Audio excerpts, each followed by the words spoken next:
Yo, what's up, y'all? Tony B. Leaving the flea market. My Latino brothers and sisters hooked me up with some good stuff. But I got to talk to y'all real quick about a little something.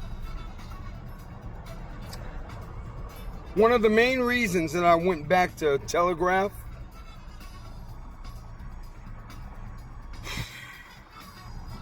is because a lot of the white vendors out there, the older white hippie vendors, they begged me to come back.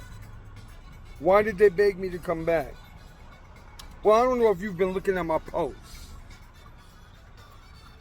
For the last 9 months, there's been a brother out there selling these shirts that say ugly nigga, Cal State nigga, golden nigga, selling these nigga shirts with the logo from UC Berkeley on it.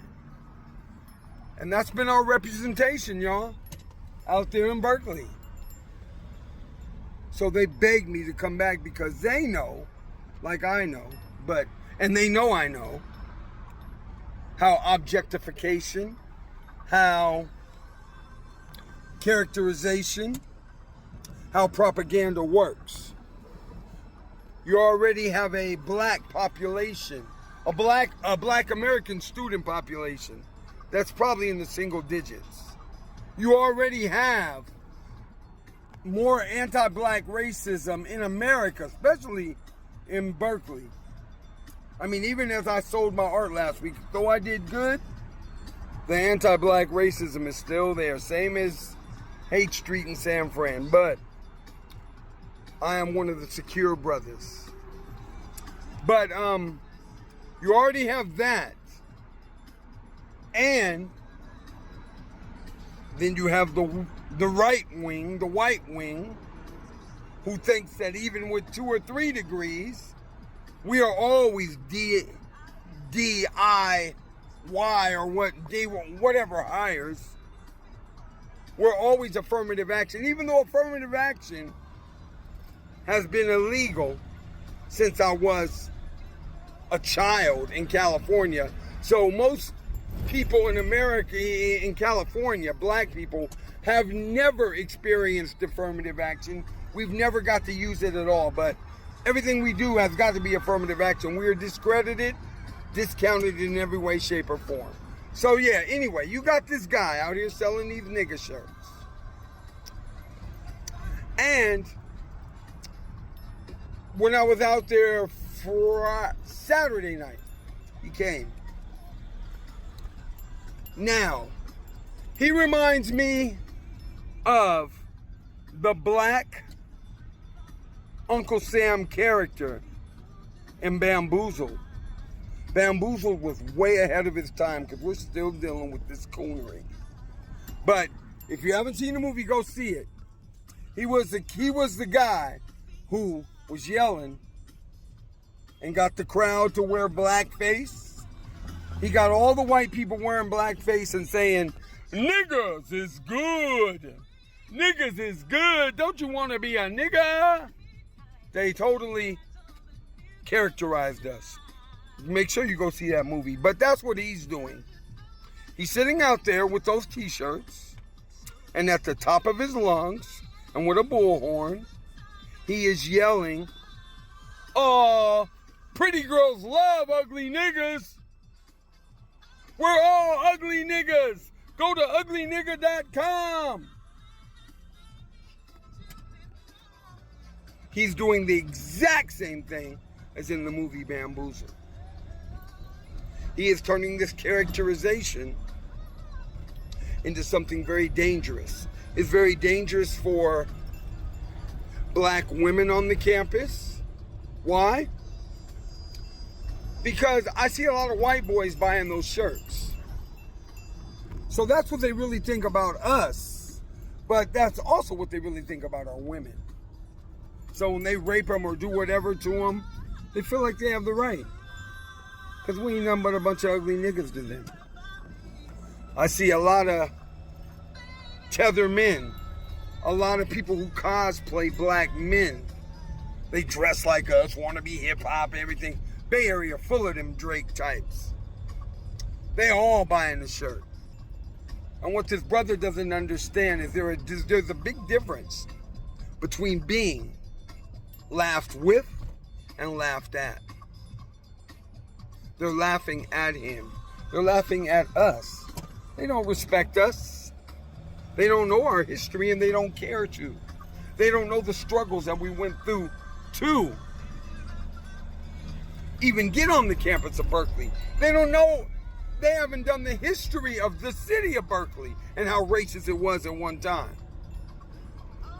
They haven't done the history of the 70s, the 80s, all of the black, even the 60s, all of our black leaders and revolutionaries who spoke at Cal State Berkeley. The Panthers at Cal State Berkeley, they don't know none of that. And he's not going to help them to do that. All they're going to do is see him out there selling shirts that say golden nigga, ugly nigga, and have the Cal State Bear, which I don't know how in the hell the school's letting him do that. Saying nigga on it. It hurts my heart, y'all. I think of all of our ancestors. I think of all the sacrifices we made to become respected as intellectuals, to be respected as academics, to be respected, and we still don't have that respect. Hell, we invented everything. They still don't even respect us despite the patents they stole, the ones we do have. They don't even respect us as inventors in America, let alone in the Bay Area, and they trying to cleanse us the hell out of here. And what blows my mind is our so-called allies and friends. Nobody has went out there and protested him. Not the BSU, not the Black House up the hill, not the black administrators or the few black professors that they probably do have on the campus left. Nobody, not even the goddamn store across the street is protesting him. Meaning, they must all be with it. They must all be with that. That's what they really think about us. Martin Luther King said, our lives begin to end the day we become silent about things that really matter. They've been silent for 9 months and haven't said shit about it. Which means, secretly, that's what they really think about us. Like Ice Cube said, here's what they think about y'all. I just had to do this rant. I mean, I wrote it in 2 parts as a dissertation, so those who really want to read it can go and look at the posts and get it in the post. But I had to say it just so I can look at you and you can look at me and you can understand the sincerity, the hurt, the disappointment, the frustration, and the reason why I have to be out on Telegraph and Durant like I've always been to represent our people. For those who run into niggas and have a nigga moment, I don't want them to think that we're all niggas. I have an 18-year-old son who has a full ride scholarship to Ohio State. If they run into a nigga and have a nigga moment, and then all of a sudden they think all of us are that, because that's what they do, and then they run into my son, they are going to treat him like a nigga instead of an educated, articulate, young black man. That's dangerous. Very dangerous. I just had to get this off my chest. I love y'all. Tony B. Yeah, I'm going back to Berkeley. See you soon. Think about this.